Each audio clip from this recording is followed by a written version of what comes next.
नमस्कार दोस्तों। आज मैं आपको सुनाने जा रही हूँ। पोतों ने अपने दादा दादी को परेशान करने वाले माता पिता को ऐसा सबक सिखाया कि वे भगवान को याद करने लगे। आज तो हमारे पोते घर आ रहे हैं, क्या पता आज खाने में कुछ पकवान ही मिल जाए। तो क्या पता आज हमारी दावत ही हो जाए। हाँ भगवान, तुम कह तो ठीक रही हो। चलो देखते हैं आज पेट को रोज की तरह दाल ही मिलती है या पूरी कचौरी। मोहन जी और राधा जी दोनों बूढ़े पति पत्नी अपने कमरे में बैठे हुए धीरे धीरे बातें कर रहे थे, जिन्हें हर रोज खाने को दाल रोटी ही मिलती थी।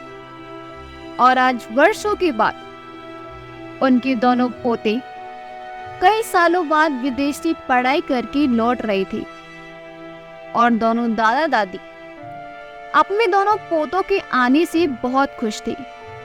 तभी आवाज आई, माँ जी, ओ माँ जी, अरे कहाँ हो, इधर आओ। बेचारी राधा देवी जी जल्दी खड़ी होती है और कमरे से बाहर आती है। हाँ बहू, आती हूँ। वो धीरे धीरे चलकर बहू दीपिका के पास आ जाती है। माँ जी, आप ऐसा कीजिए, जल्दी जल्दी आलू छील लो और मैं और काम देखती हूँ। ठीक है बहू, राधा देवी कहकर आलू छीलने में लग जाती है।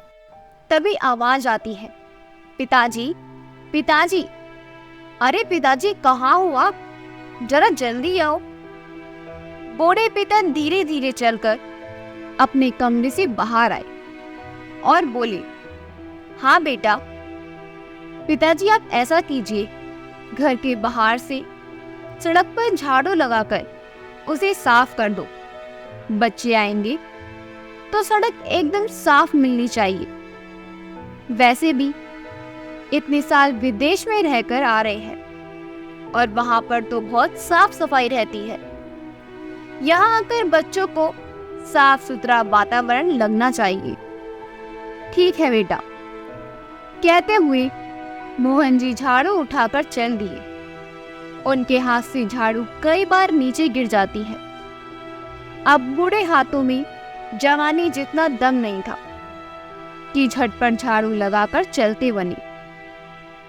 पिताजी, जरा देखकर जल्दी जल्दी काम कर लो ढंग से। ऐसा ना हो कि बच्चे चौखट पर आकर खड़े हो जाएं और आप झाड़ू लगाए जा रहे हो।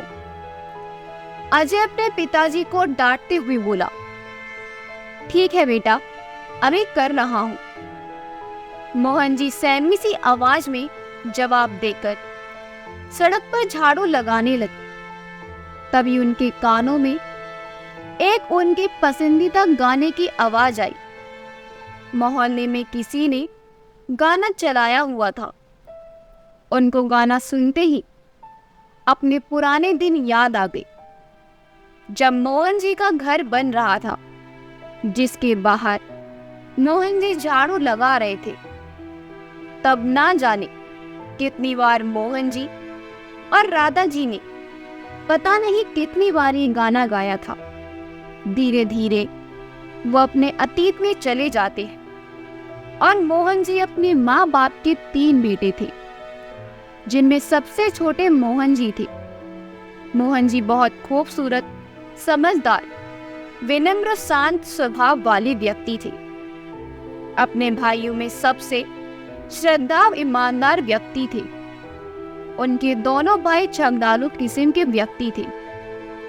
जब उनके माता पिता का देहांत हुआ तो जो जमीन उनके पिताजी ने खरीदी हुई थी, वो तीनों बेटों के नाम बराबर कर दी थी और घर में भी तीनों बेटों का हिस्सा था।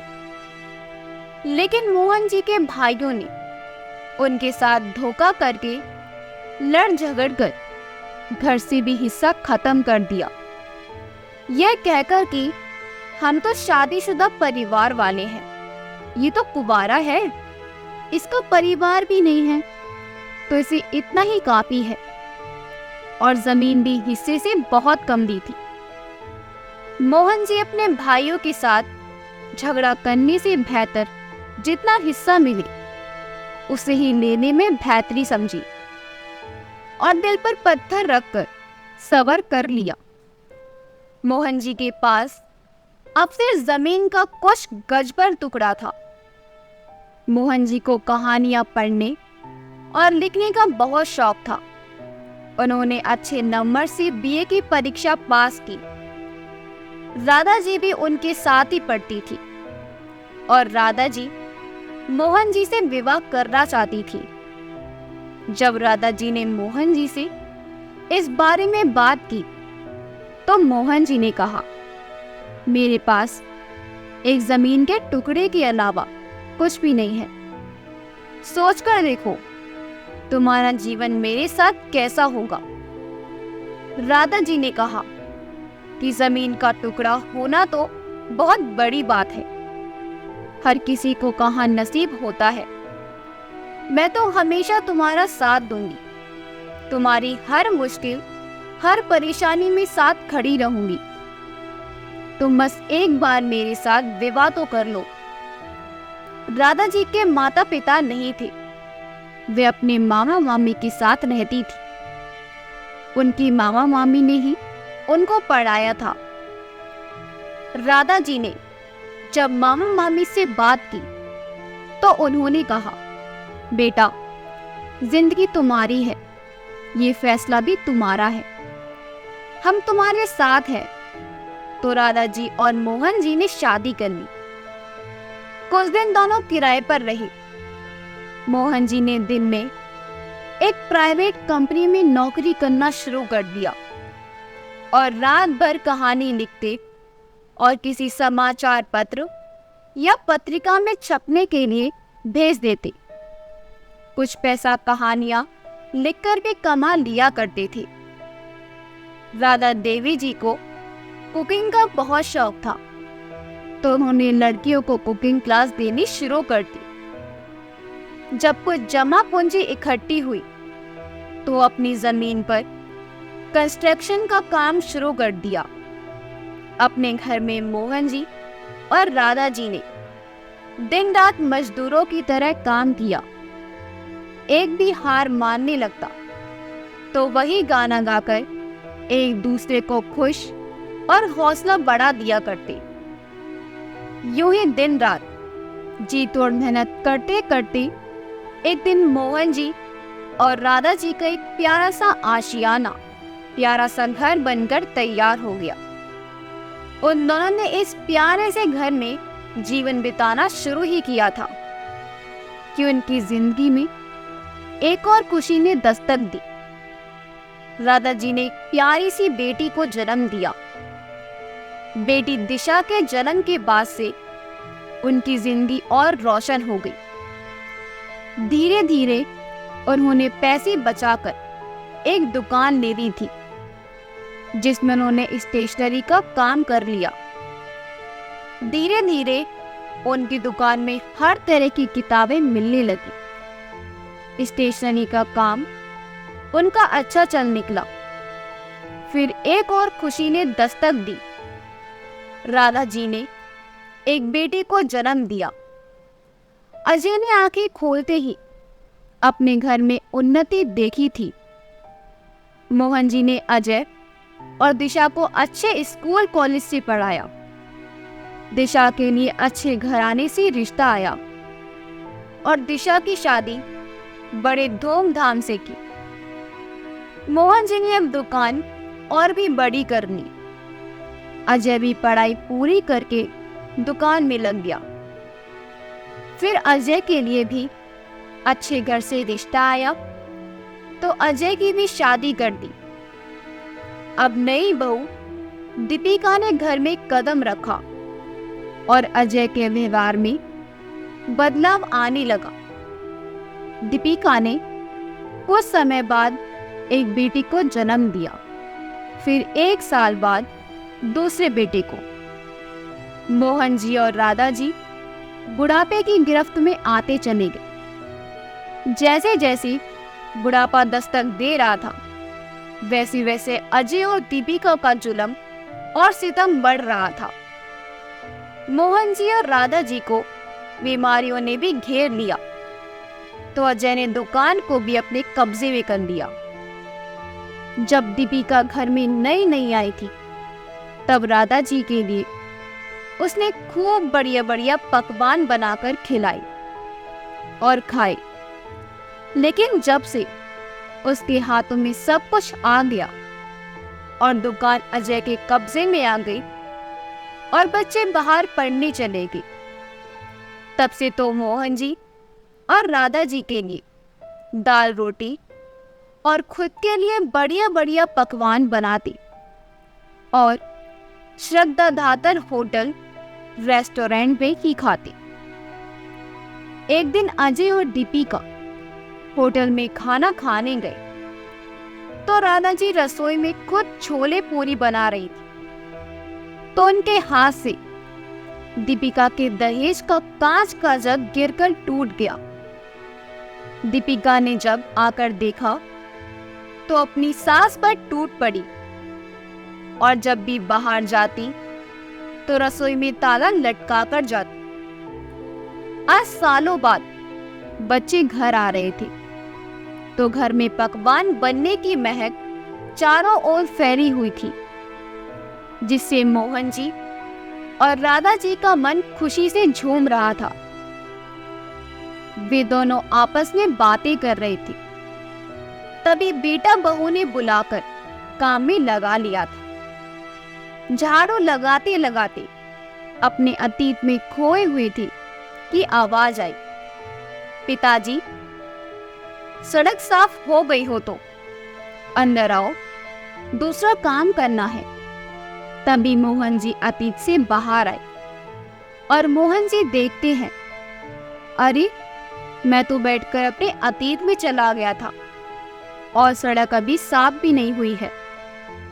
अजय तो मेरी जान को आ जाएगा।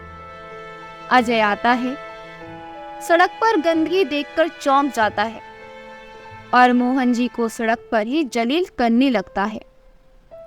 मोहन जी डरे सहमे सब सुनते हैं और आंखों से आंसू बहने लगते हैं।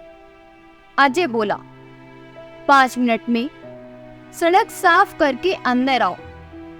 मोहन जी जल्दी जल्दी सड़क साफ करते हैं, तो उनके कपड़े भी भीग जाते हैं। अंदर जाते ही अजय पिताजी से बोला कि जल्दी ही जाकर निराला मिठाई वाले से मिठाई लेकर आओ। मोहन जी अपने भीगे कपड़े बदलने के लिए अजय से कहती है, तो अजय ने कहा कि जाते जाते सूख जाएंगे, जल्दी जाओ। मोहन जी भीगे कपड़ों से ही मिठाई लेने चली जाती है।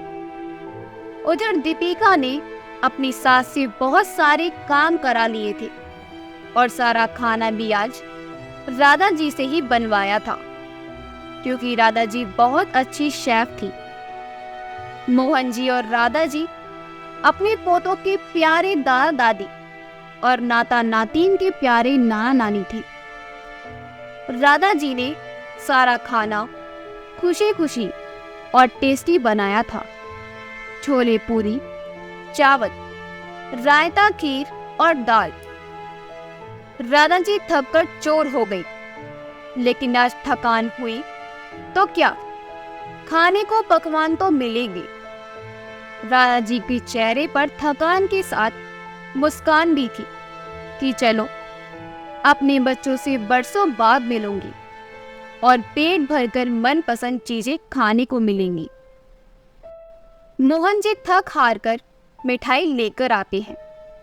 जब अजय देखता है और भड़क जाता है, क्या कहा था और क्या लेकर आए हो? मैंने कहा काजू कतली लानी है और आप रसगुल्ले ले आए। एक काम भी ढंग से नहीं होता, मैं ही क्या क्या करूं?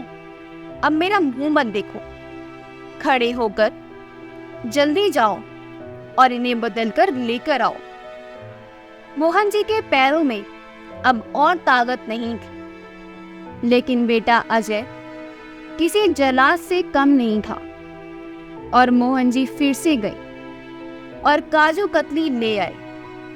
दोनों पति पत्नी खाने को सोच सोचकर खुश हो रहे थे कि आज अपने बच्चों के साथ मजे से पकवान खाएंगे। पेट में खलबली मची हुई थी और जोर शोर से बच्चों का इंतजार हो रहा था। जैसे बच्चों के आने का वक्त करीब आ रहा था, वैसे ही भूख भी बढ़ती जा रही थी। इंतजार की घड़ी खत्म हुई और बच्चे आए तो मोहन जी और राधा जी के चेहरे खिल गए। लेकिन अजय और दीपिका चौंक जाते हैं क्योंकि उनके बेटे आर्य और जय के साथ दिशा की दोनों बच्चे गौरी और युग, जो कि एक साथ पढ़ाई करने के लिए विदेश गए हुए थे, वो भी आ गए थे। अजय चौंक कर अपनी बहन के बेटा बेटी को कहता है, बेटा तुम भी यहीं आ गए हो। दीपिका कहती है, तुम्हें तो अपने ही घर जाना चाहिए था। अजय के बेटे कहते, क्यों? यहाँ आ गए तो कौन सा पहाड़ टूट पड़ा? इन्हें हम लेकर आए हैं। कल एक साथ जाएंगे हम बुआ जी के यहाँ। और दोनों बेटे मॉम डैड के मुंह पर ताला लगा देते हैं। दोनों पोते अपने दादा दादी से और दिशा के बच्चे अपने नाना नानी से मिलकर बहुत खुश होते हैं। उनके गले लगते हैं और हंसी मजाक करना शुरू कर देते हैं। मोहन जी और राधा जी के अंदर तो मानव ऊर्जा का आदान प्रदान हो रहा था। दादा दादी अपने बच्चों से मिलकर बहुत खुश हुए। चारों बच्चों की मोहन जी और राधा जी के साथ बहुत जमती है। खाने का वक्त हो चुका था। मोहन जी और राधा जी को खाने का बेसब्री से इंतजार था। लेकिन जब खाने का नंबर आया और बच्चों ने दादा दादी को बुलाया तो दादा दादी खुश होकर आने लगे। तो दीपिका और अजय ने यह कहकर मना कर दिया कि ये दोनों खा चुके हैं। यह सुनकर मोहन जी और राधा जी चौंक जाते हैं और सहम जाते हैं और खड़े के खड़े रह जाते हैं। बच्चों के सामने कहते भी क्या, खून के आंसू पीकर रह गई और अपने कमरे में चली जाती है। दोनों बूढ़े जो सुबह से काम कर रहे थे, सुबह से इंतजार में थे कि आज से कुछ अच्छा खाने को मिल जाएगा। लेकिन ये कैसा सितम था दोनों बूढ़ों पर। बुढ़ापा कितनी बड़ी लाचारी हो जाती है। जिनका सब कुछ होता है उन्हीं के लिए उन्हीं के घर में कुछ नहीं होता है। मोहन जी बहुत सब्र वाले व्यक्ति थे। जवानी में अपने भाइयों के आगे बेबस लाचार थे। अपनी बुढ़ापे में अपनी औलाद के आगे दीपिका कमरे में ही उन्हें खाना देने के लिए आती है। दोनों फिर से खुश हो जाते हैं कि वक्त ने हम पर रहम खा लिया। लेकिन जैसे ही अपनी थाली देखती हैं, उसमें हर रोज की तरह वही दाल रोटी, बस आज दाल रोटी के साथ रायता नहीं था। दीपिका तो थाली पटक कर चली जाती है। वह दोनों दिल मसोस कर रह जाते हैं। लेकिन कर भी क्या सकते थे? लाचार थे, मजबूर थे। सबर शुक्र करके खाना खा ही रहे थे कि उनके कमरे के बाहर से गौरी गुजरती है। उसकी नजर अपनी नाना नानी पर पड़ती है जो खाना खा रहे थे। गौरी सोच में पड़ जाती है कि नाना नानी तो खाना खा चुके थे, फिर से क्यों खा रहे हैं। गौरी यह सोचकर ऊपर चली गई कि फिर से भूख लग गई होगी तो फिर से खा रहे होंगे। युग और गौरी ने अभी घर जाने का प्रोग्राम कैंसिल कर दिया था। दिशा ने फोन करके कान खाए तो 4 दिन बाद जाने का प्रोग्राम बनाया। गौरी यह बात नोट करने लगी कि नाना नानी हमारे साथ खाना क्यों नहीं खाते हैं और केवल दाल रोटी ही क्यों खाते हैं। गौरी ने देखा था कि उसके नाना नानी बहुत उदास और मायूस रहते हैं। गौरी ने इस बात का जिक्र आर्य, जय और युग से किया। चारों भाई बहन की आपस में खूब जमती थी। चारों बच्चे बहुत समझदार, बुद्धिमान और दयालु थे। चारों मिलकर घर के इस पूरे मैटर को जानने की कोशिश में लग गए। गौरी का काम अब मामी की चमची बनने का था। आर्य और युग अजय के पीछे लग गए। गौरी बोली, मामी, ये ओल्ड वुमेन आपके साथ रहते हैं, आप इन्हें कैसे झेल लेती हैं और रोज इनकी सेवा करती हैं। हाउ बोरिंग मामी। मामी भी बड़ी उत्साहित होकर बोली, क्या बताऊं बेटा, मैं तो परेशान हो गई हूँ बुड्ढा बुड्ढी से। बस मैं ही जानती हूँ उन्हें कैसे झेल रही हूँ। बेटा, तुमने मेरे दिल की बात जानी है, तुम मेरी प्यारी बेटी हो। गौरी ने मामी से मीठी बात बनाकर उससे सारी बात निकलवा दी। उधर आर्य, जय और युग अजय के दिल की सब बातें ले लेते थे। चारों बच्चे दिशा के घर जाते हैं, एक रात रुकते हैं और अपनी दादा दादी और नाना नानी की वजह से भाग आते हैं। चारों बच्चे बचपन से ही मोहन जी और राधा जी के बड़े ही फैन थे और उनकी प्रेम कहानी भी सुना करते थे। उनकी जिंदगी में उनके द्वारा उठाए गए कष्टों को भी बहुत गौर से सुना करते। जब चारों बच्चों ने अपने माँ बाप, अपने माँ मामी के दिल की बात जानी और मोहन जी और राधा जी के प्रति उनका व्यवहार पता चला, तो बहुत अफसोस हुआ। चारों बच्चों के दिल के टुकड़े टुकड़े हो गए कि जिन माँ बाप ने इनके लिए इतना कुछ किया, अपना सब कुछ कुर्बान कर दिया, अपनी जवानी के लिए बाजी लगा दी, अपना सब कुछ सौंप दिया, वही बच्चे अपने माँ बाप के लिए ऐसी सोच रखते हैं, ऐसा व्यवहार करते हैं, खुद पकवान खाते हैं, होटल रेस्टोरेंट में जाते हैं, वह भी किचन में ताना डालकर, और दादा दादी को दाल रोटी देते हैं। आर्य बड़े अफसोस के साथ बोलता है और गुस्सा हो जाता है कि धिक्कार है ऐसी औलाद और मेरे माँ बाप पर। मुझे तो उन्हें मॉम डैड कहने में ही शर्म आ रही है। जय गुस्से में बोला कि हम भी तो अपने मॉम डैड के बच्चे हैं, यदि हम उनके साथ ऐसे व्यवहार करें तो कहाँ जाएंगे। आर्य और जय गुस्से में अपने माँ बाप के कमरे में जाना चाहते हैं, लेकिन वो दोनों बच्चे मिलकर उसे रोक लेते हैं और कहते हैं कि हमें ठंडे दिमाग से काम लेना पड़ेगा, हमें कुछ ऐसा करना पड़ेगा जिससे सांप भी मर जाए और लाठी भी ना टूटे। चारों बच्चे हाथ मिलाते हैं और सो जाते हैं। अगली सुबह चारों बच्चे अपने अपने मिशन पर लग जाते हैं। जब भी दीपिका खाना बनाती तो गौरी का काम अपने मामा मामी की थाली में कैसे भी करके रेत डालने का था। चुटकी भर रेत लिया और खाने में डाल दिया, और जो बाहर से खाना ऑर्डर किया जाता है या होटल में खाना खाने जाते हैं, उसमें आर्य, जय और युग का काम था कैसे भी करके उन दोनों के खाने में रेत मिलाने का था। कोई ना कोई जुगाड़ बिठाकर वे अपने मिशन में कामयाब हो जाते थे।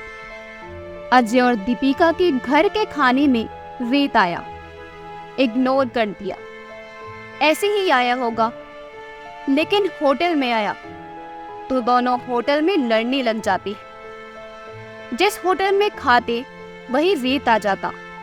घर गाते तो सिर्फ अजय और दीपिका की थाली में रेत बाकी। सबसे पूछती तो सब मना कर देती कि हमारे खाने में तो रेत नहीं आ रहा।